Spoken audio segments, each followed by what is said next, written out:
Hey, what's up, noobs? I'm Rio. I'm your flamboyant, spunky, beautiful, velvety voiced narrator for this story about the infamous Taylor Swift.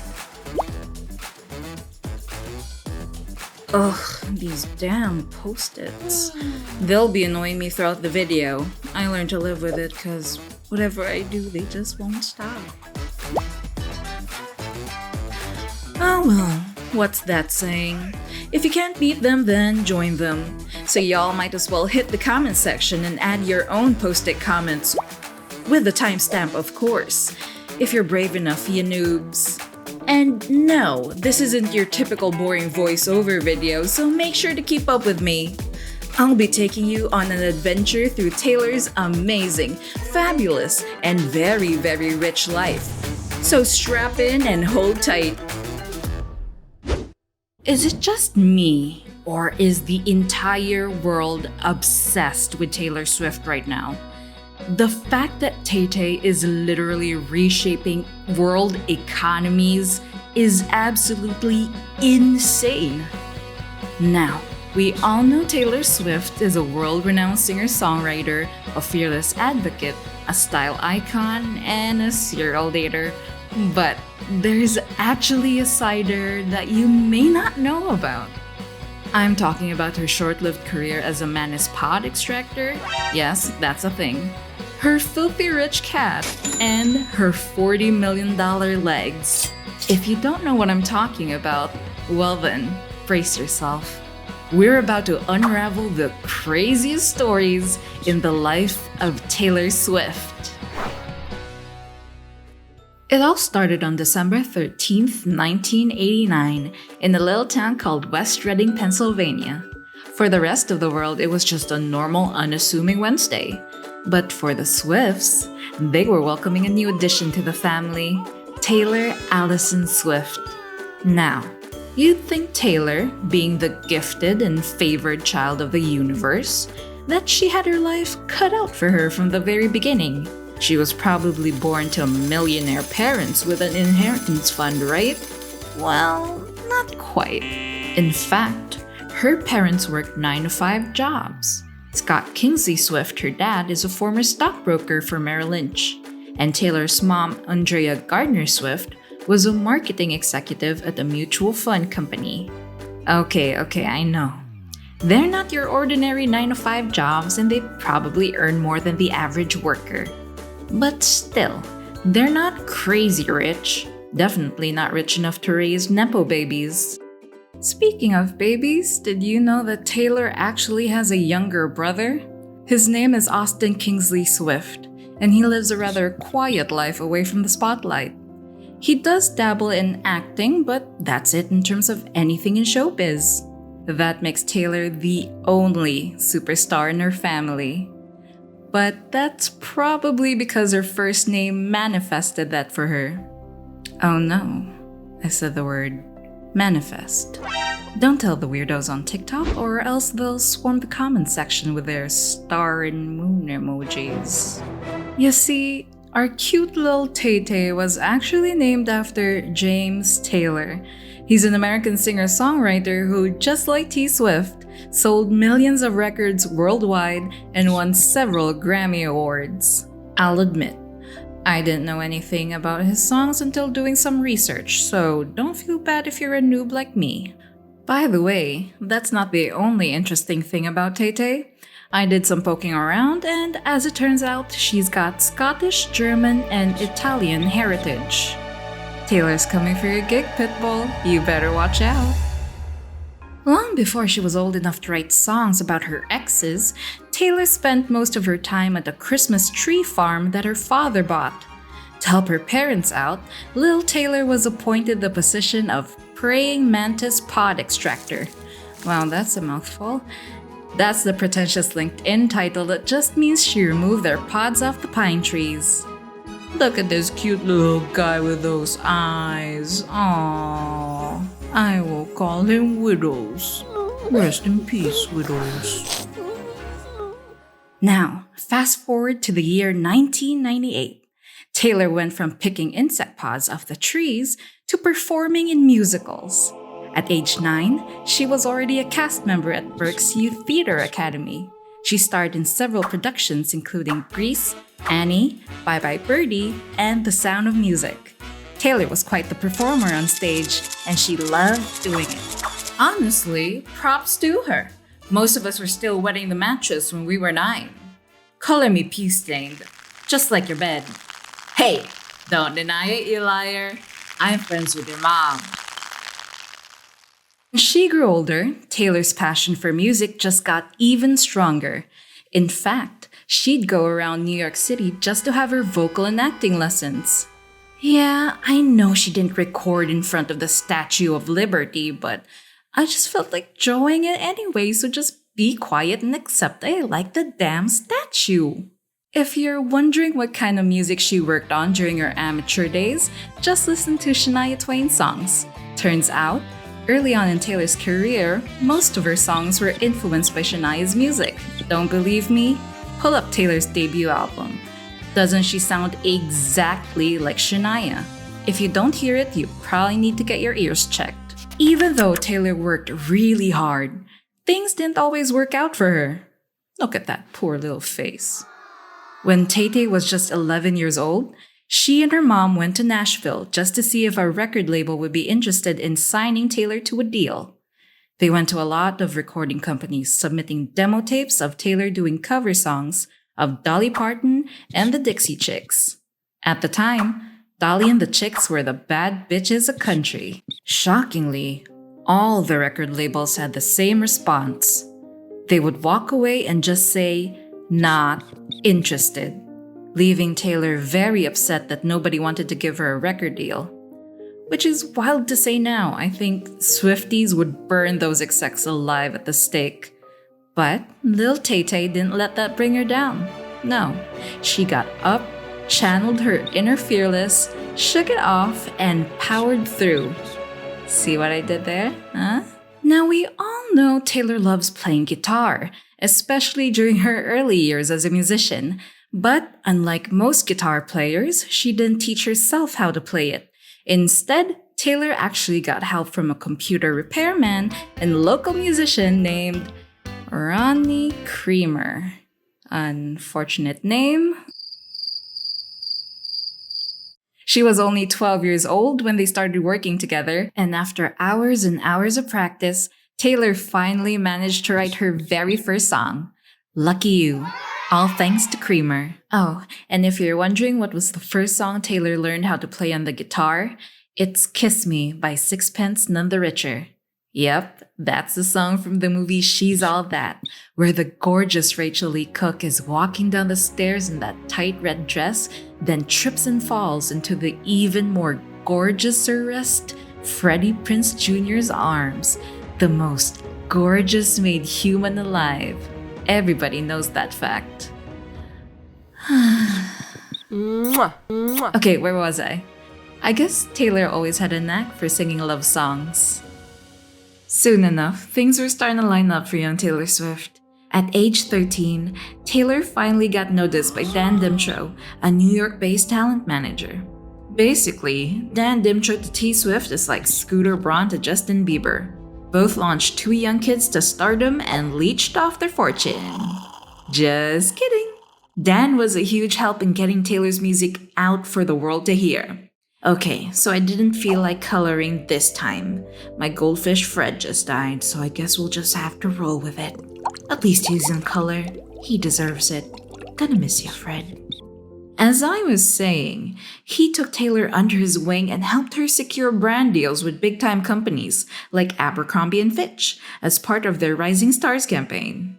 But Dan wasn't the only person who believed in Taylor's potential. Even RTA Records saw something in her. So much so that they decided to offer her a deal. This marked the start of Taylor's journey of enchanting the world with her songs. She actually carried around her own guitar at this time of her career. Could you imagine her carrying her own guitar through the airport today? Lucky for her, Mama was always there to support her, tagging along as she tries to find her place in the heart of country music, Nashville, Tennessee. I call this drawing mother-daughter bonding. I was this happy once, but I was hugging some creep dressed up in a SpongeBob costume. Last year. With her family's love and support, there was no stopping Taylor from her rise to stardom. Just take a look at her very first concert tour, Fearless. Apparently, over 1.2 million people attended her shows. And get this, it made a whopping $66 million in revenue from 118 shows in just 15 months. And she's just starting out her young budding career. You could buy a damn private jet with that money. And that was just her first tour. Many, many more millions were soon to be had by the rising megastar. For her second go on the road, Taylor traveled all around the globe for the Speak Now tour, starting with Singapore in 2011 and ending with New Zealand in 2012. Normally, visiting 19 countries in a span of 1 year leaves you bankrupt. But not Taylor Swift. In fact, her tour made millions, around 123 million to be exact. Okay, not really exact. I suck at the maths and the wordsing. Give me a break, cause a girl needs a break every now and again, right? Then, in 2014, Taylor embarked on another world tour. It kicked off on March 13th, 2013 in Nebraska. Ah yes, the most exciting place in the world, Nebraska. For this tour, she colored the world red with her iconic songs. I'm talking about bangers like We Are Never Getting Back Together, All Too Well, and 22. Okay, stop singing those songs in your head. You need to listen to my story. Now stick with me here. And if you're one of the lucky 1.7 million people who watched her perform those songs live, I am so jealous of you. I mean, those were the songs that defined the early 2010s. Oh well, I guess I'll just do my own covers then. I don't want to brag, but I think I sound exactly like Taylor. Course the player's gonna play. And the hater's gonna hate. Baby, I'm just gonna shake. I shake it off. See? Nailed it. Speaking of nailing things, Taylor wrapped up her widely successful tour on June 12, 2014, at the same place where she started her previous tour, Singapore. And thanks to her fans' overwhelming support, the Red Tour grossed over $150 million in revenue. If you think $150 million is a lot of money, just wait until you hear about her 1989 World Tour, which kicked off on May 5th, 2015. Taylor rocked the land of Japan with her opening show and made the whole place shimmer. But it wasn't just Tokyo that got a taste of Taylor's magic. We've got China, Ireland, Belgium, Australia, and that's all I'm listing because it was a huge tour. Vin invited some special guests to go on stage with her. I'm talking about actors, singers, athletes, and supermodels, all part of what the media called Taylor Squad. Right here, we've got Selena Gomez, John Legend, and Avril Lavigne. Man, I wish I had cool friends. Mine are just a bunch of Discord freaks with anime girlfriends. I'm not even kidding. I once caught my friend make out with a photo card of Hatsune Miku. Like, a full-blown make-out sesh. Oh god. I think I'm gonna be sick again. So, the 1989 World Tour wasn't just a career-defining moment for Tay-Tay, it was also a huge financial success. Her 1989 World Tour was the highest-grossing tour in 2015, with over 2 million tickets sold and an insane revenue of over $250 million. And to think, this was just her fourth world tour. And then we've got her fifth world tour, the Reputation Stadium Tour. She did a total of 53 shows in just 6 months. Does this girl even take a break? I guess not. In fact, it earned its reputation as the third highest grossing female concert tour of all time. Just a few $1 million away from Madonna and Pink. And if you don't know who these gals are, you're probably either too young to watch this video or you're living under a rock. But if you do know them, you're probably old enough to handle big numbers. So here's one for you. The total income of the Reputation Tour is allegedly around $345 million. And the number of attendees, you're wondering? Well, it's estimated to be around 3 million people. So now we know how much her tours make, But how much of that money does Taylor get to take home for herself? Well, her income actually changes every year depending on her album release schedules and touring itineraries. Yeah, Tay-Tay can play the piano too, and she's pretty good. And I'm pretty good at drawing Tay-Tay playing the piano. We are both artists and equals, and I am not drunk. And since she's re-releasing all her old songs, you can bet it'll only get bigger from here on out. Still, it's estimated that Taylor earned somewhere around $5 million in album and single sales in 2017 alone. Aside from that, she also made $2.4 million from streaming platforms and $2 million in publishing royalties. If you think that's a hefty paycheck, you're in for a big surprise if you stick around. In 2020, Billboard reported that Tay-Tay made over $23.8 million in that year alone, making her the highest paid musician in the United States and the highest paid solo artist in the entire world that year. The crazy part is that she would have earned even more if the pandemic never hit. Taylor was forced to cancel her Loverfest concert series because of it. She postponed it at first but called it off for good when things got worse. And Jared, the Discord mod, had to spend his Saturday night modding someone else's Discord channel instead of going by himself to the Tay-Tay concert. What a creeper. But hey, she didn't let that get the best of her. Instead, she wrote 2 new albums, Folklore and Evermore, with Folklore being 2020's best-selling album in the United States. It sold over 1.2 million copies worldwide. And just to put that into perspective, that's roughly the entire population of a Northern European country, Estonia. Well, at least that's what Google told me. This video is brought to you by Building your business online?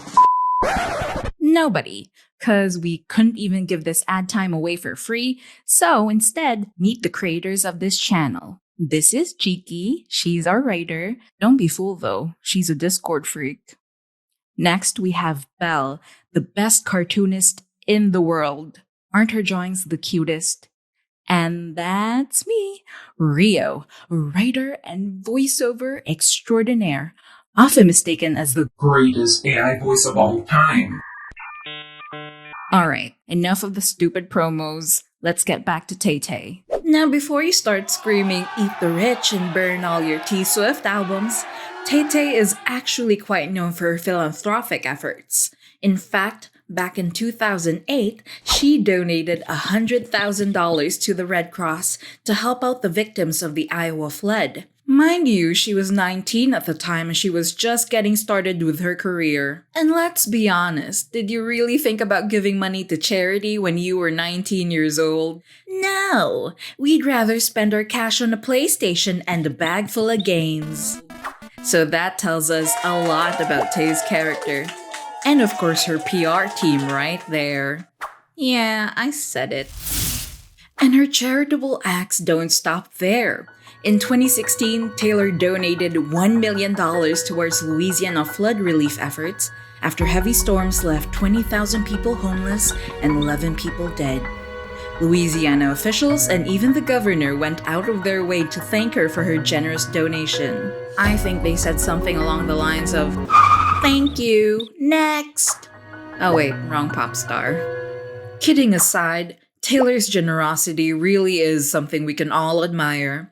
In fact, she made another $1 million donation to the Middle Tennessee Emergency Response Fund in 2020 after learning about the tornado that devastated Nashville. As you know, Nashville is where she started her music career. I think doing this is probably the best thing Taylor could ever do for them. But did you know that's actually not the first time Taylor did something for Nashville? Back in 2012, she casually dropped a $4 million donation to the Country Music Hall of Fame, which paved the way for the Taylor Swift Education Center, located in, you guessed it, Nashville. The center officially opened its doors in 2014 and serves as a space for children to develop their love for country music. Like this little chap over here. I have a feeling he might do a yodeling cover of Teardrops of My Guitar. 'Cause he's the reason for the teardrops in my guitar. Now, I know what you're thinking. Aside from charity, where else does she spend her multi-million-dollar fortune? Well, she buys luxury cars, as millionaires do. She used to have an Audi R8, which she co-owned with her ex-boyfriend Taylor Lautner back in December. 2009. The car comes with a price tag of $200,000. She also owns a Porsche. It's one of the most powerful vehicles in Swift's collection. It costs $207,000, which is not bad for a supercar like Porsche. You hear that, Greta? That's the sound of the ozone burning up. Stay woke. Yeah, I hate luxury cars, alright? Especially if they're not mine. But I'll be honest, I can't imagine Tay-Tay driving a sports car. It's not really on brand for her. But hey, if she wants to flex on all of us, that's her call. Speaking of flexing, her next purchase might make you realize just how broke you are. In 2011, Swift bought her very own private plane, a Dalston Falcon 900, for $40 million. She used to own a smaller Falcon 50 jet which she purchased for $4 million, but she later sold it and gave the proceeds to charity. Yeah, sure. You could say she's generous, but I don't know. Something about having $1 million jet and then selling it, then giving the money away to charity doesn't sit right with me. I mean, imagine if I came up to you and said, "Here, take this. I just sold my $4 million private jet and I don't really need the money, so here you go. You look like you really need it." Yeah, don't like that at all. But hey, at least the money's gonna go to a great cause. By the way, the registration number of her new jet actually ends with her initials, TS. These little Easter eggs are actually quite common in the Swiftverse. For example, you might see number 13 Easter eggs in everything from her album art to her live performances. That's because Taylor considers it her lucky number, mainly because she was born on December 13th and a few other random coincidences. I guess I'll leave that up to Shane Dawson to overanalyze. Anyway, whether you believe in luck or not, there's no denying what happened to Taylor in 2013. Apparently, that was the time when she built an impressive real estate portfolio for herself, with 8 properties valued at around $84 million under her name. So when she needs a break from the spotlight, all she has to do is get in her getaway car and drive to her Rhode Island mansion. She actually scooped up the property in an all-cash deal for around $17 million. Cash, no mortgages. Let that sink in. The mansion sits on this sprawling 5-acre piece of land, and it's got not 1, not 2, but 8 frickin' fireplaces. Plus, it's perched on the highest point in Watch Hill, so Taylor gets these breathtaking views of the water. She's truly living the princess dream. Now, if Taylor gets tired with her 8 fireplaces, she can always turn to her Georgian Revival estate, which has 8 bathrooms. Who needs that many bathrooms? The property spans over 10,000 square feet and was bought for a whopping $25 million in 2015. Before Swift became the rightful owner, though, the property actually belonged to Hollywood film producer Samuel Goldwyn. He's the guy behind Hollywood films you're too young to even remember.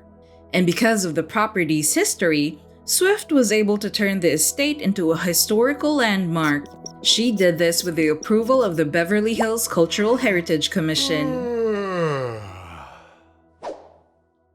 And just when you think Taylor has had her fun with the real estate business, she went and basically bought an entire block of New York City for $48 million. I know. Can you even do that? Turns out you can. if you're Taylor Swift. It started off with 2 adjacent penthouses in a Tribeca building, which she purchased for $19.5 million in 2014. But then she remembered she's Taylor frickin' Swift, so she bought the century-old townhouse next door for $18 million in 2017. And finally, she ended her shopping spree by buying the second-floor complex of the building in 2018. It cost her $10 million. Just some spare change for someone like Swift. I bet she probably even bathes in the bathtub full of $100 bills at this point. Agree with you, Post-it? That's a first. That creep probably hasn't bathed in 2 weeks. Now, if buying an entire block of NYC isn't crazy enough for you, here's something that'll really make you leg palm for sure. Leg palm? Face? Leg? Never mind. While normal people take out insurance for their cars, homes, or health, Taylor decides to insure her legs. Yep, you heard that right. Taylor Swift's legs have an insurance policy. And guess what?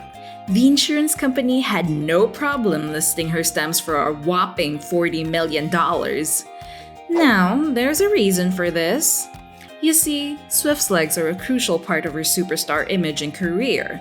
If anything happened to those legs and she couldn't perform live, her career would literally come crashing down. So, it's for her sake at the end of the day.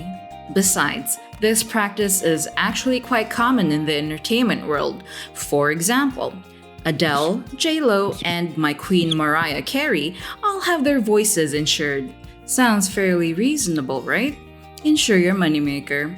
But also keep in mind, in terms of album sales and concert sales, these women pale in comparison to the numbers good old Tay-Tay puts up. Okay, so we all know Tay-Tay's $40 million leg insurance is a wise career move, but here's something else about our favorite pop star that I just can't seem to wrap my head around. Apparently, Swift's got a cat, but not just any cat. No, she's got a millionaire cat. That's right, folks. Taylor Swift's adorable Scottish fold cat named Olivia Benson has a net worth of, drumroll please, $97 million. That is insane, right? How does a cat even earn that much money? I have 2 jobs and I can barely afford rent. Well, turns out the whole millionaire cat thing is just propaganda to make you realize just how much of a worthless, pathetic piece of trash you are and lure you into thinking you need to get yourself into hustle culture when it's just capitalism in disguise and they're just milking you for money. Okay, sorry. I let my inner SJW take over. It won't happen again. And I know some clickbait videos claim that she made that much money by making cameos in Taylor's MVs, but that's not true at all. I mean, just think about it. Who would give that much money to a cat? Freddie Mercury. They don't even know what those green paper bills mean. So yeah, it's all fake. Olivia Benson is just as broke as the rest of us. And if you're wondering why the cat's name sounds so familiar, it's because Taylor named her after a character from Law & Order SVU.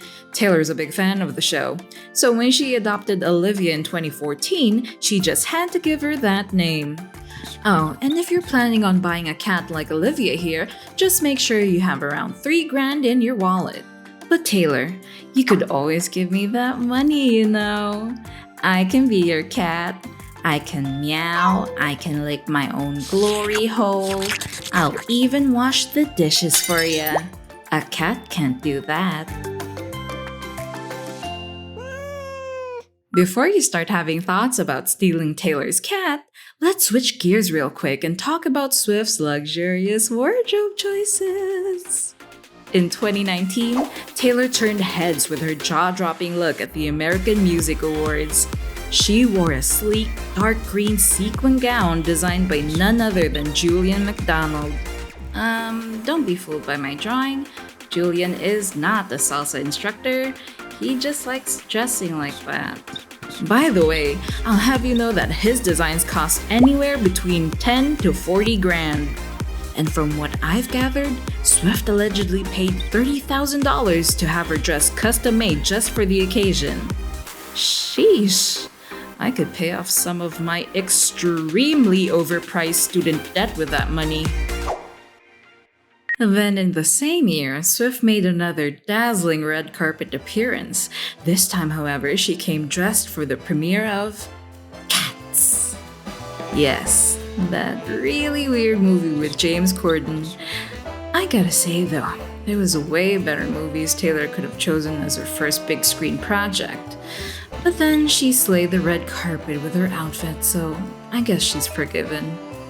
I mean, just look at this stunning floor-length satin dress from Oscar de la Renta's pre-spring 2020 collection. And you could get your hands on this amazing dress for only $18,000. And guess what?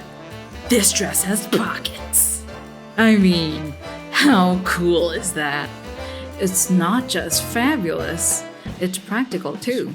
That's one way to never go out of style. Why don't we talk about something everybody's so desperate to know about Swift? No, I'm not talking about her love life. I'm talking about her net worth. At just 33 years old, Taylor's net worth is already at an estimate $740 million, according to Forbes. Let me repeat that for you. $740 million at just 33 years old. She's a few hundred mils away from becoming a billionaire. Wait, what's that? Okay. We've got some big news coming in hot, folks. Taylor Allison Swift is officially in her billionaire era. You heard that right. Swift just surpassed the $1 billion mark, making her one of the youngest female billionaires in the world. Ooh boy, Elon's in big trouble now. Wait till old Tay-Tay does a few more world tours. She's coming for your Martian ass. Shots fired! Okay.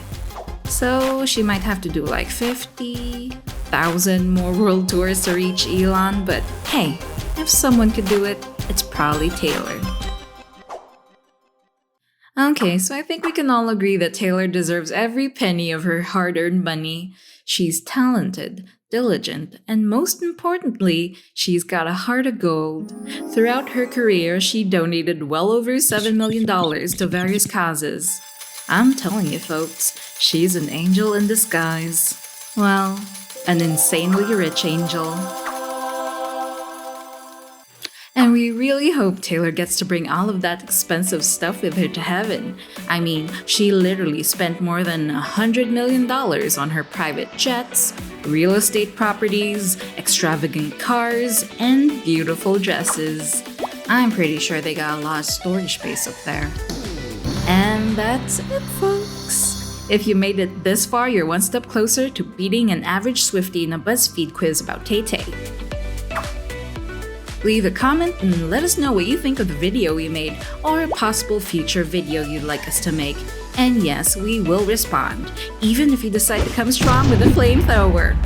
If you like this video, you might like our next video, which we will be releasing shortly. It's about the controversial Tiger Woods and the shenanigans he's got himself into. And if you're watching this in the past, then go to our channel and find that dang awesome Tiger Woods video we just teased, cause it's already done. Till next time, noobs.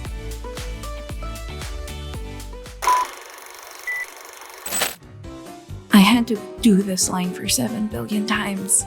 I do this all for you, so enjoy.